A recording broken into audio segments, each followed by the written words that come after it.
Hello everyone, this is Gene and I'm back with a new video. So this is actually a bit of a throwback to back when I wouldn't show my face on videos and all that. I'm currently at the JOB, don't tell nobody.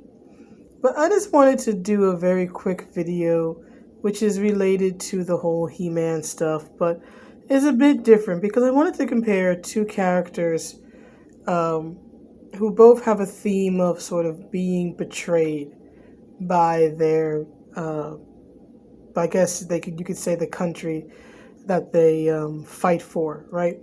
But one person still does the right thing despite the betrayal, and one person does not. So first of all, meet Raphael, the Teenage Mutant Ninja Turtle, my favorite plushie. Say hi, Raph. What's up? What? And Raph says, "What's a turtle gotta do to get some food around here?" I always did like that line from the old Ninja Turtle movie from the early 1990s. That was the only one I ever really enjoyed. And seeing Raph get beat up was not fun. But, watching the turtles come together in the end and, sort of it really being Splinter who defeats Master Shredder was always fun. But anyhow, I was perusing the internets, as I often do, and I came across this CBR article, which is talking about the potential romance between Teela and I think her name is Andra or whatever, right? The dark-skinned black woman that she's traveling with. I don't really care about that, but it's something that was said in the article that sort of gave me the idea for this video. So here's in part what the article says, right? It says, talking about the dynamic between Teela and Andra, but it says here, and I'm reading from my computer screen, which again, because I'm at the JOB, I can't do a video the way I normally would, where you would actually see the image, but I will once I get back home and I am able to, properly, edit and add links and all that. I'll add links and a proper, description box and all that stuff. But this is going to be sort of a quickie.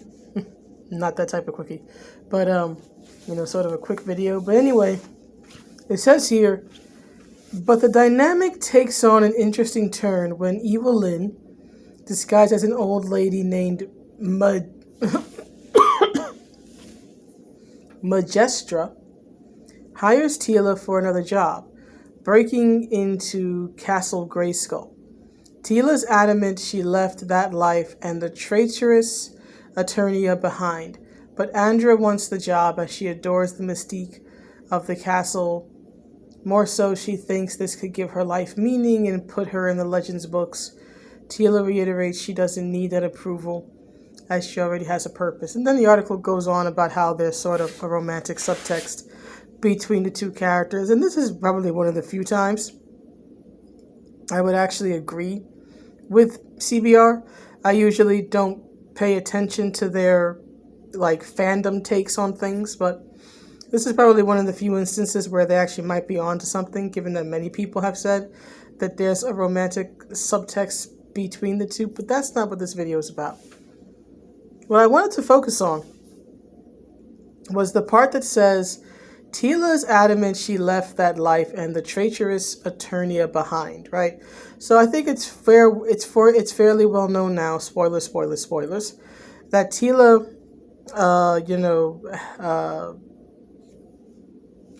retires or she quits, right? She pulls I'm angry as hell and I'm not going to take it anymore. I quit on the royal family and on Eternia as a country, abandoning her post as the captain of the guard and the man-at-arms, right?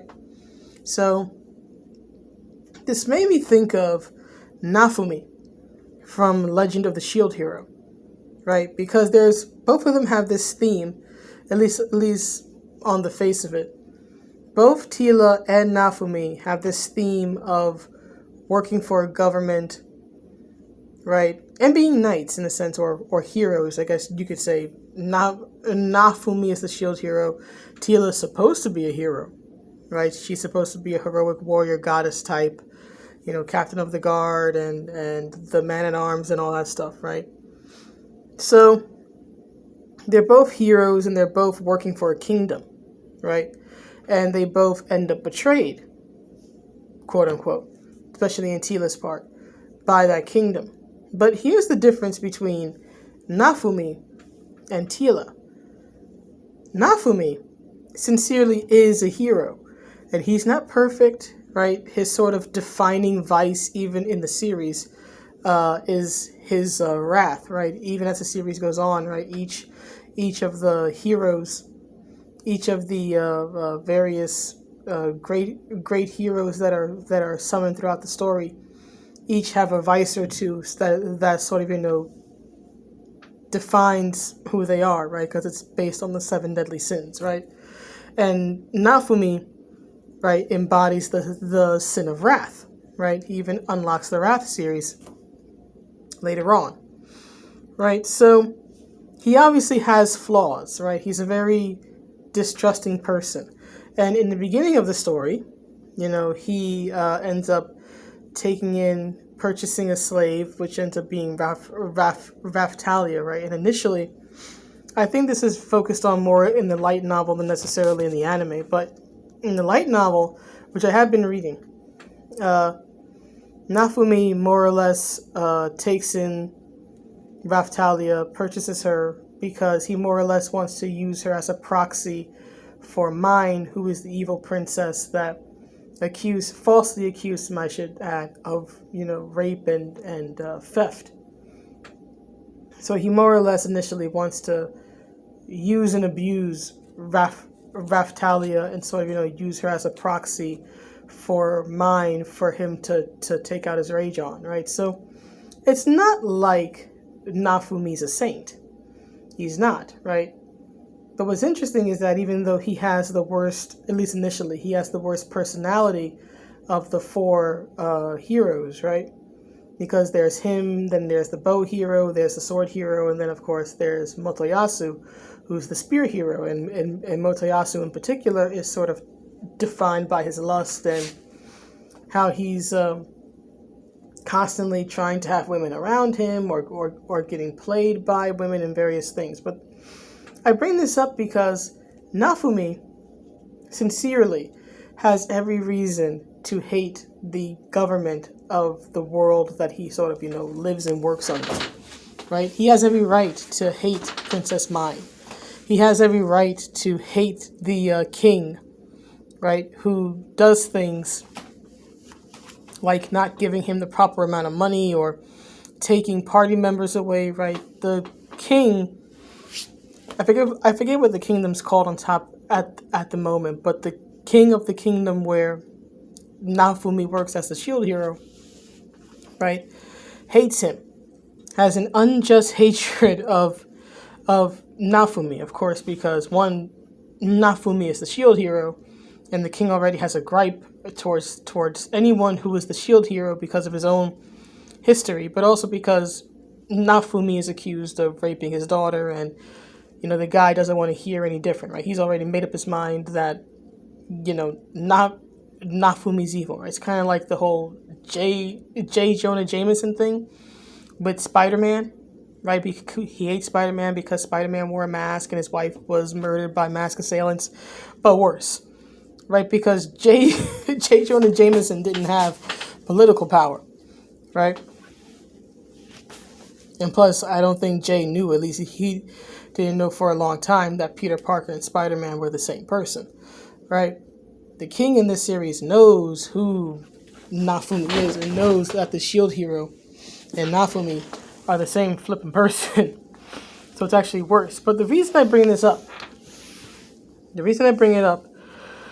is because Naofumi, despite his flaws, despite his understandable wrath and rage, right, is still sincerely a heroic person. And we see that in the way that he treats his party members, in particular Raftalia, He never does anything to abuse her, right? The only time he ever does anything that might hurt her or put her in danger is for her own good. Like, for example, early in the story, he has to teach her how to fight, right? So he has to take her into battle and expose her to the realities of combat, right? But that's about the only time he ever does anything to sort of put her at risk. But it's so she'll learn to fight. It's like, you have to be willing to, go out and get hurt if you're going to learn how to be a swordswoman, swordsman, right? Or swordswoman, I guess, in rough. Jesus Christ. I can talk, I swear. Talia's case. So you have that, right? And it just really struck me how, although Naofumi has every reason to, tell the king off, curse him out, leave the country where he is, he still goes out and he helps the people. In fact, he often cleans up the messes that the other heroes create because they don't think about the long-term effects of the things they do. So it's Naofumi who has to go and help the common man and common woman of the world he lives in because the government isn't going to do it.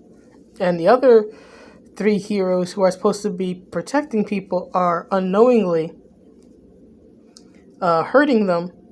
And even if they did know, they're all too egotistical to actually care about how their actions truly impact other people. So Naofumi, who has every reason to feel betrayed, who was betrayed because he did trust Mine and then Mine ruined his life, right? A character who has every single reason in the world, according to his story, to tell everybody off, doesn't. He does not abandon the people who need him. Despite everything, he knows that the people need his help, and so he goes and helps them. He doesn't do it for the crown, because the crown, especially with the king in power, is corrupt, right? And it takes a long time before Naofumi even gets a taste of any sort of justice. But he doesn't do what he does to please the royals. He does what he does because he knows that people are hurting, people need help, and he's the only one who can help them. He takes his role as the shield hero incredibly seriously. And that's why he sort of becomes a hero of the people for it. Because everybody knows, especially those who learn his story, he's got every reason in the world to walk away. But he doesn't. And that's what makes him a hero. He gets all of this BS, all this trash thrown his way. Everything is just to his disadvantage. But because he refuses to give up and because he refuses to let innocents suffer, he's able to take those slings and arrows and he's able to turn things around and become a great, powerful hero who works to help the people despite his very real issues with the royal family that he has every right to be angry about, right? That's the difference. Naofumi is a hero because he doesn't allow his personal issues to impact the greater good and the greater goal, which is the fact that the people need help. Tell the royals off all you want, but the people need help. Teela, unfortunately, is not the same here. Teela is not the same. Teela, unfortunately, as we learn in the series, abandons the people because she feels betrayed. Not that she actually is betrayed, but because she feels betrayed by the royal family because she was the last to know that Prince Adam and He-Man were one and the same. So she literally just, is like, you know what, nobody told me the truth, so I'm leaving. And then it seems like she's been doing very little ever since to actually help the people of Eternia, right? Even when they go back to Castle Grayskull, it's because her friend, lover, traveling companion, whomever Andra is to her, wants to go do it. It's not because she personally wants to go do it. And it's like, that's just like the most unheroic thing a hero can do, is to abandon the people. I don't agree with the way Kevin Smith and his creative team characterized Teela, because a heroic warrior who's dedicated to their country and in love with the hero, you would have to kill her. You'd have to kill her or make her stand down to actually make her leave. If anything, she should be galvanized to fight more. But what's even worse is that in her anger and in her rage, she's more or less allowed the people to suffer, it seems, right? She has forsaken her post, right?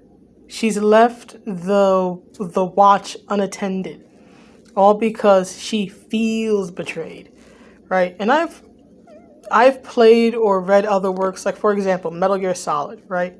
Snake gets betrayed, right? He literally tells Colonel Campbell at one point to help with you because everybody's been lying to him. He eventually finds out, but he still makes it a point to finish the mission.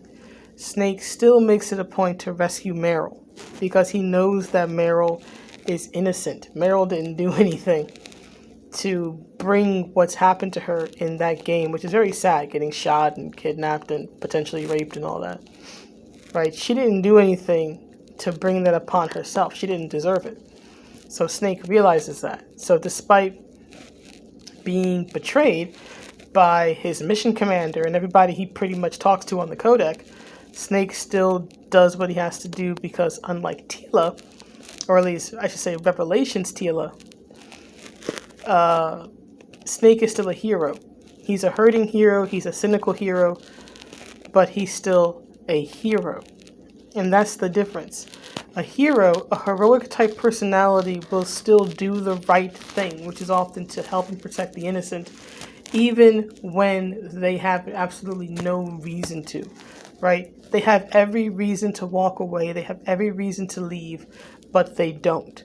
Not because they don't want to, but because they realize that there are people there, right? Innocent people, regular people who still need their help, and that is why they stick around.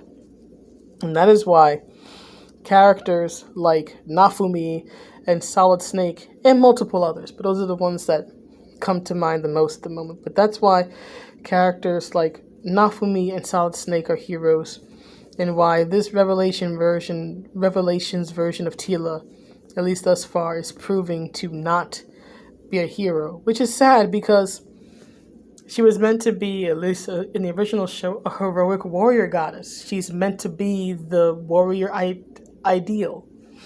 But then again, I should not even be surprised because, as we've noticed with other works, heroic ideals are a dying breed, and characters who embody heroic ideals are a dying breed in modern day media, right? How can someone who does not believe in heroism write a hero? Right, but those are just sort of my thoughts, my sort of rambly opinion. Please let me and Raphael know what you think, and we will see you all in the next video. Have a good day or night wherever you are.